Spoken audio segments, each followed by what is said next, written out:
that case. But Onye, this is a dangerous precedent. Yeah. Handball is going to the courts. There were some federations where everything went well, and we must give National Sports Commission the credit.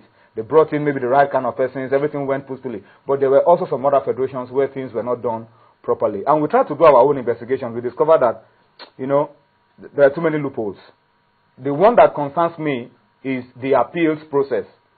In an election, Dumnodi, some people will appeal an election verdict. There must be disgruntled elements. There will be people who will be disgruntled. And there should be a machinery to address it. The appeals committee set up for the federation elections was only set up 2 days after the election. And they have 24 hours deadline to appeal. After an election, you only have a few hours to appeal. And election appeal now. So technically what they are saying is that there's no appeal. You now set up an appeal, and the quality of the men on the appeal, very high quality men. A.U. Mustafa, the guy that conducted the NFL election, Sani Toro, Austin Ngolu. I mean, no problem with the quality, but how can you set up appeal 2 days after election? What is going on? How can we do this? The 48 hours you give them for them to go to the regular court to address those issues. But I think, as much as I say you have ways you can ventilate your grievances, but going to the civil court sometimes is stalled. Okay, like these veterans now. Which appeal would they have gone to? Which appeal would they have gone to? No, if they had an appeal.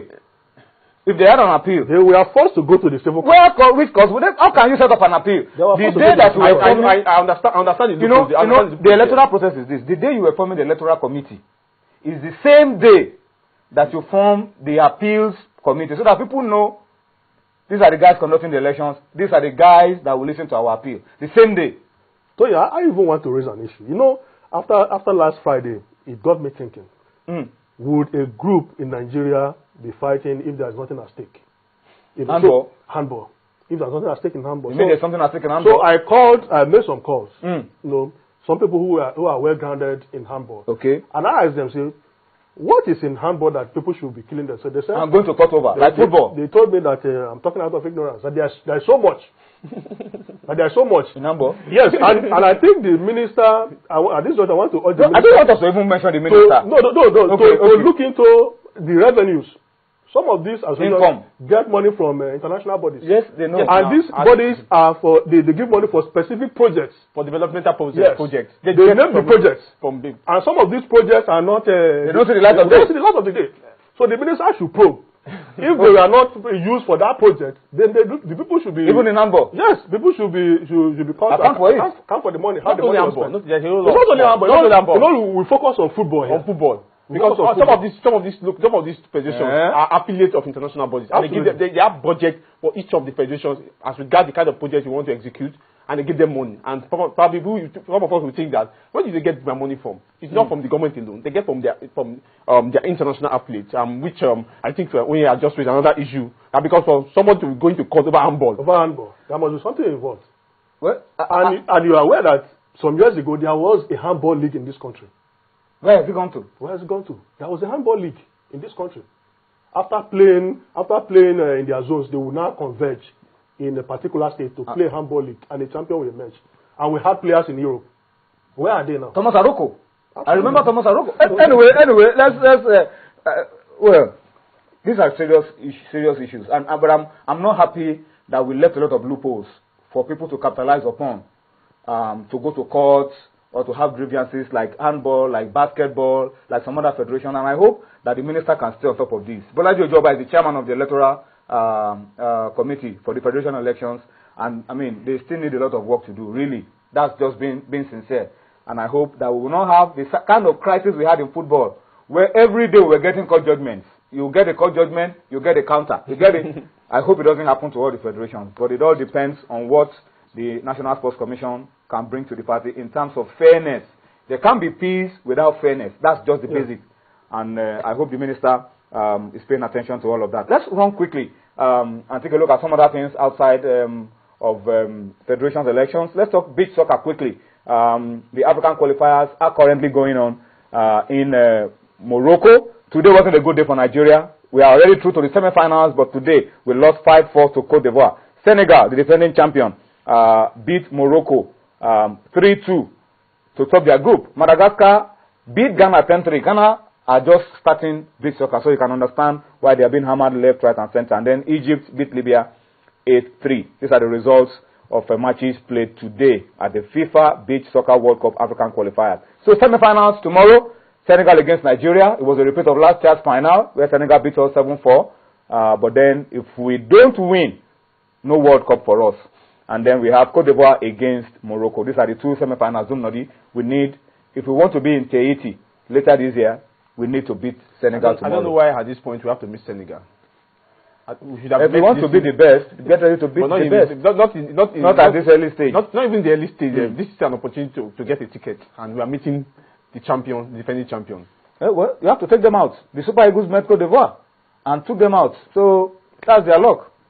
They win that game there in the World Cup. That will take it to a major tournament. If they don't qualify, they come back home. But then I hope that these boys can really raise their game. It was an upset, really, not beating Cote d'Ivoire today, but that's what you get when you don't win games. Yeah. You go through a difficult route. So let's wish the boys the best of luck. It doesn't matter who they play. Let them go and fight for the green and the white. Let's close this segment and talk a little bit, talk about controversy at another level. Rivers FA, Dumnodi, Rivers FA, your friends in Rivers. The update is what you see on your screen. 2 days ago, NFF came out with a pronouncement banning and cancelling the Rivers FA Cup, the competition in Rivers. The competitions department. Of the NFF. The competitions department. And the executive committee overruled them. And overruled them. All right. So competitions department said, competitions department follow the rules. They follow the rules. Competitions department said, you didn't follow the rules. We are throwing you out. Executive committee said, we waive it for you. Well, what you are seeing on your screen is a summary of what has the latest. The NFF have fined Rivers FA ₦500,000 for the use of unqualified referees. And they also told them that outstanding matches must be played within 4 days. I mean, for me, it was the entire competition in Rivers that was a sham. But they told them, go and play outstanding games. Go and clear outstanding games. Within 4 days. And within 4 days means that Monday. Sharks have a game in Owerri on Sunday. They are right now in Owerri. They are right now in Owerri. And how do they come back and play that game for after the game on Sunday, come back Monday morning and still rush on the field to play? They have told the FA in Rivers State that they cannot honor that match. And the Rivers FA told them, you don't honor it, you are walked over. So on Monday, we are going to be having... The issue again is that where are they going to get the referees to officiate? Let them sort them out. Because they are having problems with the referees in Rivers State. No, they said they don't have money. No, they said... They have money. They have money. The referee said they want to appoint the referees for matches. The FA said no, we will do it. The referee are insisting because they said, okay, we organize the Cooper test. We know the referees who are. How can you not take the responsibility when you don't know those who can do the job or not? Referees. So they have not resolved that issue. Oh, they must resolve it, or else they will use coaches again, and then they get hammered again. They will use fans this time. They will use fans to officiate this time. Fans who know the rules. That's what you get when you bend the rules. When you bend the rules. Yeah. All right. But when they bend the rules, they will be banned, and then they will be unbanned again. And then they will get another deadline. Let's go to something else, please. Anyway, they are planning that the finals of the Rivers FA Cup will be on Wednesday. Let's go to something else, please. Okay, let's go to something. It's a sham. Oh, it's really let me end when just I think but it's a shame, really. It's a shame. It is. That's the truth. Let's go to something else, really. This time let's go grassroots. Channels National Kids Cup. It's truly national, and we have proper referees. Apologies to Rivers FA. Let's bring you some highlights. Of course, later on we'll tell you, give credit to Indomie, Lagos FA, Delta FA, and all those who have made Channels National Kids Cup a success this year. Let's go on this break, bring you some highlights. We'll come back for more on Sports Tonight. What do you think of when you mix spicy pepper with chicken? That sounds delicious. Chicken pepper? And what do you get when you add Indomie to pepper chicken? So when you add Indomie to pepper chicken or cook them together? Indomie pepper chicken, Abi. That was what I was going to say. You get Indomie pepper chicken. Same thing with my guy, Yana Beg. And how does Indomie pepper chicken taste? Oh, great. Superb. Spicy. Indomie pepper chicken. Get it while it's hot. Jersey number 3. Dari Anyoshola in jersey number 16, Basit Mohammed in jersey number 9, Babatunde Idowu in jersey number